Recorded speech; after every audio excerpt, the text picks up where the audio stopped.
अमीर खुसरो की जीवनी। अबुल हसन अमीर खुसरो 14वीं सदी के आसपास दिल्ली के पास रहने वाले एक प्रमुख कवि, गायक और संगीतकार थे।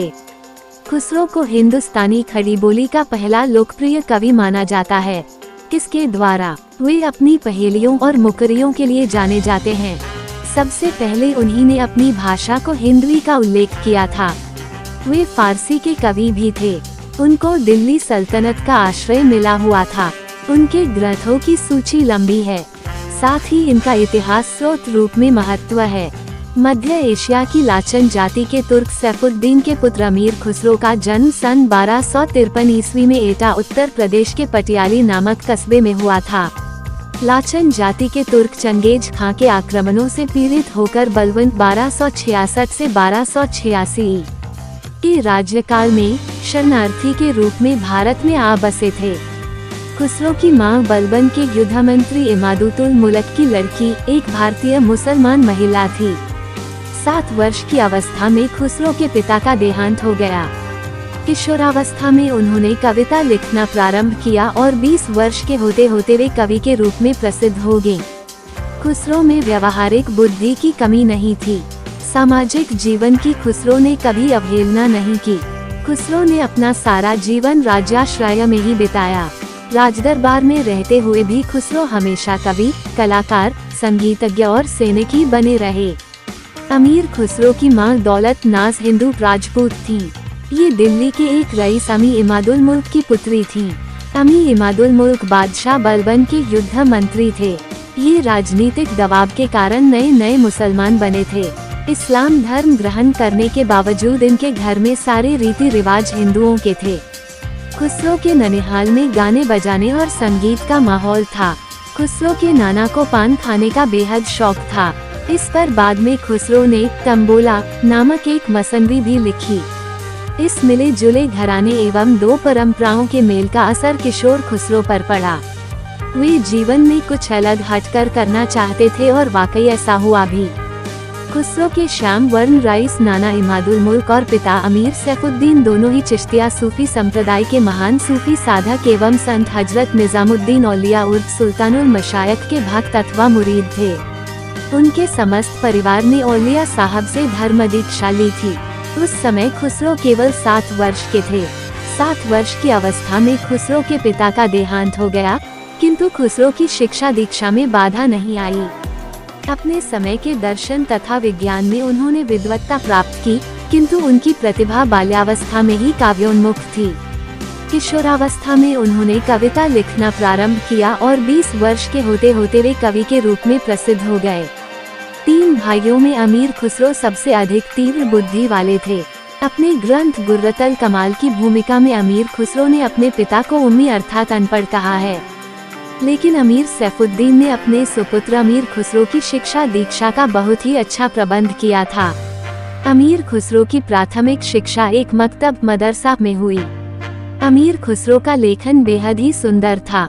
खुसरो ने अपने फारसी दीवान तुहफ़त-उस-सिग्र में स्वन्य इस बात का जिक्र किया है कि उनकी गहन साहित्यिक अभिरुचि और काव्य प्रतिभा देखकर उनके गुरु सादुद्दीन या असदुद्दीन मोहम्मद उन्हें अपने साथ नायब कोतवाल के पास ले गए। वहाँ एक अन्य महान विद्वान ख्वाजा इज्जुद्दीन बैठे थे। गुरु ने इनकी काव्य संगीत प्रतिभा तथा मधुर संगीतमय वाणी की अत्यंत तारीफ की। ख्वाजा साहब ने तब अमीर खुसरो से कहा कि मुंह, बाल, बैज, अंडा, तीर और खरबूजा इन 4 बेजोड़, बेमेल और बेतरतीब चीजों को एक अशार में इस्तेमाल करो। खुसरो ने फौरन इन शब्दों को सार्थकता के साथ जोड़कर फारसी में एक सद्य रचित कविता सुनाई।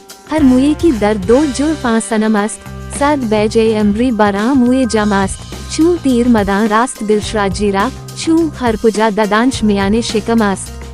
अर्थात उस प्रियतम के बालों में जो तार हैं उनमें से हर एक तार में अंबर मछली जैसी सुगंध वाले 100 अंडे पिरोए हुए हैं। उस सुंदरी के हृदय को तीर जैसा सीधा सादा मत समझो व जानो, क्योंकि उसके भीतर खरबूजे जैसे चुभने वाले दांत भी मौजूद हैं। एक बार की बात है, तब खुसरो गयासुद्दीन तुगलक के दिल्ली दरबार में दरबारी थे। तुगलक खुसरो को तो चाहता था मगर हजरत निजामुद्दीन के नाम तक से चिढ़ता था। खुसरो को तुगलक की यही बात नागवार गुजरती थी। मगर वह क्या कर सकता था, बादशाह का मिजाज। बादशाह एक बार कहीं बाहर से दिल्ली लौट रहा था, तभी चिकर उसने खुसरो से कहा कि हजरत निजामुद्दीन को पहले ही आगे जाकर यह संदेश दे दे कि बादशाह के दिल्ली पहुंचने से पहले ही वे दिल्ली छोड़कर चले जाएं। खुसरो को बड़ी तकलीफ हुई, पर अपने संत को ये संदेश कहा और पूछा अब क्या होगा। कुछ नहीं खुसरो, तुम घबराओ मत, हनूज दिल्ली दूरस्थ यानी अभी बहुत दिल्ली दूर है। सचमुच बादशाह के लिए दिल्ली बहुत दूर हो गई। रास्ते में ही एक पड़ाव के समय वह जिस खेमे में ठहरा था, भयंकर अंधड़ से वह टूटकर गिर गया और फलस्वरूप उसकी मृत्यु हो गई। तभी से यह कहावत अभी दिल्ली दूर है पहले खुसरो की शायरी में आई, फिर हिंदी में प्रचलित हो गई। 6 वर्ष तक ये जलालुद्दीन खिलजी और उसके पुत्र अलाउद्दीन खिलजी के दरबार में भी रहे। ये तब भी अलाउद्दीन खिलजी के करीब थे जब उसने चित्तौड़गढ़ के राजा रत्नसेन की पत्नी पद्मिनी को हासिल करने की ठान ली थी। तब ये उसके दरबार के खुसरू ए शायरा के खिताब से सुशोभित थे। इन्होंने पद्मिनी को बल के जोर पर हासिल करने के प्रति अलाउद्दीन खिलजी का नजरिया बदलने की कोशिश की, यह कहकर कि ऐसा करने से असली खुशी नहीं हासिल होगी, स्त्री हृदय पर शासन स्नेह से ही किया जा सकता है, वो सच्ची राजपूतानी जान दे देगी और आप उसे हासिल नहीं कर सकेंगे। अमीर खुसरो ने स्वयं अपने गुरुओं के नामों का उल्लेख किया है जिनका उन्होंने अनुसरण किया है अथवा उनका प्रत्यक्ष अथवा अप्रत्यक्ष रूप से इन पर प्रभाव पड़ा है। गजल के क्षेत्र में सादी, मसनवी के क्षेत्र में निजामी, सूफी और नीति संबंधी काव्य क्षेत्र में खाकानी और सनाई एवं कसीदे के क्षेत्र में कमाल इस्माइल हैं। खुसरो की गजलें तो भाव और कला की दृष्टि से इतनी उत्तम है कि बड़े बड़े संगीतज्ञ उन्हें गा गा कर लोगों को आनंद विभोर करते थे। उनमें अनेक स्थलों पर उदात्त प्रेम के दर्शन होते हैं। इन सभी काव्यों में काव्य का मनोज्ञ रूप हमें दृष्टिगोचर होता है। खुसरो ने स्वयं अपनी कविता की अनेक स्थलों पर प्रशंसा की है।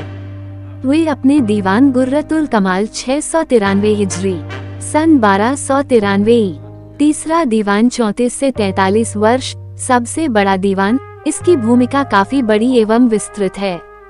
इसमें खुसरो ने अपने जीवन संबंधी बहुत सी रोचक बातें दी हैं। कविता के गुण, अरबी से फारसी कविता की श्रेष्ठता, भारत की फारसी अन्य देशों के मुकाबले शुद्ध व श्रेष्ठ हैं, काव्य और छंदों के भेद आदि अनेक बातों पर प्रकाश डाला गया है। इस दीवान में वह मसनवियाँ, बहुत सी रुबाइयाँ, कते, गजली, मरसिये, नता और कसीदे हैं। मसनवियों में मिफ़ताहुल फतूह बहुत प्रसिद्ध है। मरसियों में खुसरो के बेटे तथा फिरोज खिलजी के बड़े लड़के या साहबजादे महमूद खानखाना के मरसिये उल्लेखनीय हैं। एक बड़ी नात है जो खाकानी से प्रभावित जरूर है पर अपना अनोखा व नया अंदाज लिए है। कसीदों में खुसरो का सबसे अधिक प्रसिद्ध कसीदा दरिया अबरार, अच्छे लोगों की नदी, इसी में है। इसमें हजरत निजामुद्दीन औलिया की तारीफ है। अन्य कसीदे जलालुद्दीन और अलाउद्दीन खिलजी से संबंधित है।